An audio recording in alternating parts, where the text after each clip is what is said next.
Hello everyone, welcome to Second Language English SSLC Unit 3 Pro Section Gentlemen of Rio and Medio by Ihan A. Cedillo. It took months of negotiation to come to an understanding with the old man. He was in no hurry. What he had the most of was time. He lived up in Rio and Medio, where his people had been for hundreds of years. He tilled the same land they had tilled. His house was small and wretched, but quaint. The little creek ran through his land. His orchard was gnarled and beautiful.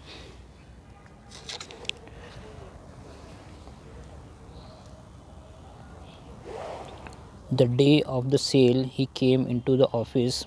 His coat was old, green, and faded. I thought of Senator Catron, who has been such a power with these people up there in the mountains. Perhaps it was one of his old Prince Alberts. He wore gloves.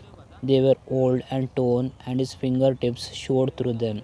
He carried a cane, but it was only the skeleton of a worn out umbrella.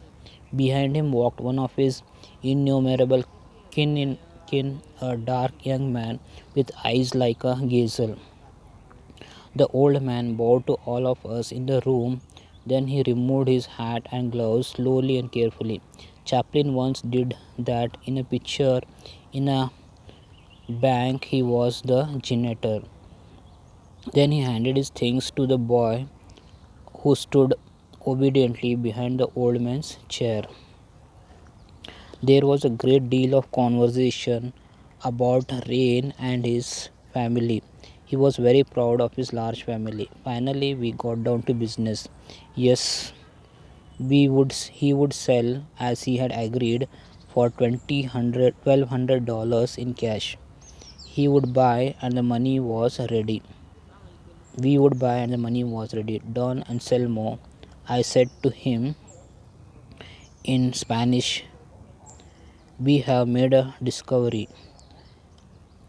You remember that we sent that surveyor, that engineer up there to survey your land so as to make the deed. Well, he finds that you own more than 8 acres. He tells us that your land extends across the river, that you own almost twice as much as you thought. He didn't know that, and now Don Anselmo, I added, these Americans are buona gente. They are good people, and they are willing to pay you for the additional land as well at the same rate per acre, so that instead of $1,200 you will get almost twice as much, and the money is here for you. The old man hung his head for a moment in thought. Then he stood up and stared at me. Friend, he said, I don't like to have you speak to me in that manner. I kept still and let him have his say. I know these Americans are good people, and that is why I have agreed to sell to them. But I don't care to be insulted. I have agreed to sell my house and land for $1,200, and that is the price. I argued with him, but it was useless. Finally, he signed the deed and took the money, but refused to take more than the amount agreed upon. Then he shook hands all around, put on his ragged gloves, took his stick, and walked out with the boy behind him. A month later, my friends had moved into Rio and Medio. They had replastered the old house, pruned the trees, patched the fence, and moved in summer.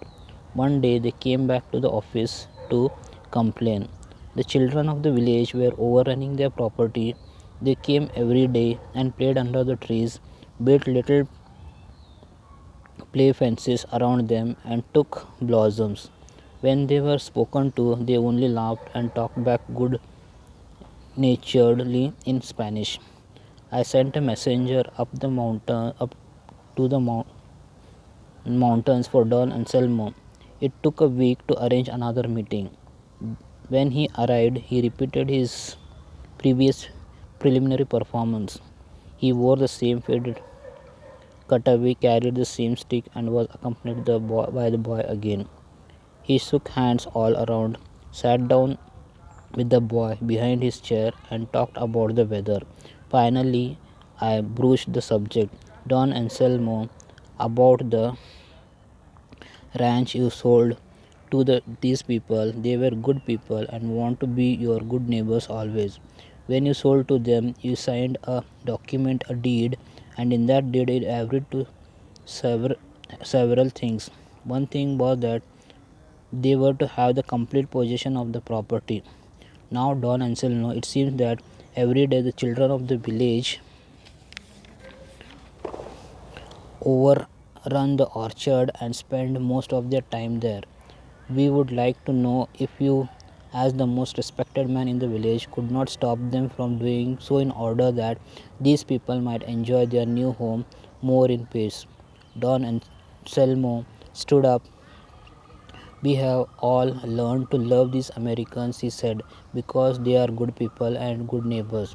I sold them my property because I knew they were good people, but I did not sell them the trees in the orchard. This was bad, Don Anselmo, I pleaded.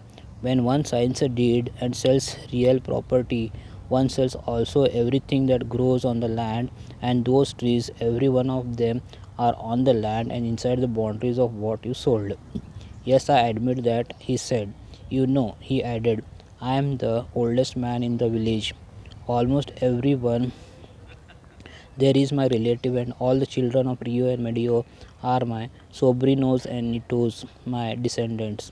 Every time a child has been born in Rio and Medio since I took possession of the land from my mother, I have planted a tree for that child. The trees in that orchard are not mine, sinner. They belong to the children of the village. Every person in Rio and Medio born since the railroad came to Santa Fe owns a tree in that orchard. I did not sell the trees because I could not. They are not mine. There was nothing we could do. Legally, we owned the trees, but the old man had been so generous, refusing what amounted to a fortune for him. It took almost the following winter to buy the trees individually from the descendants of Don Anselmo in the valley of Rio and Medio. Thank you.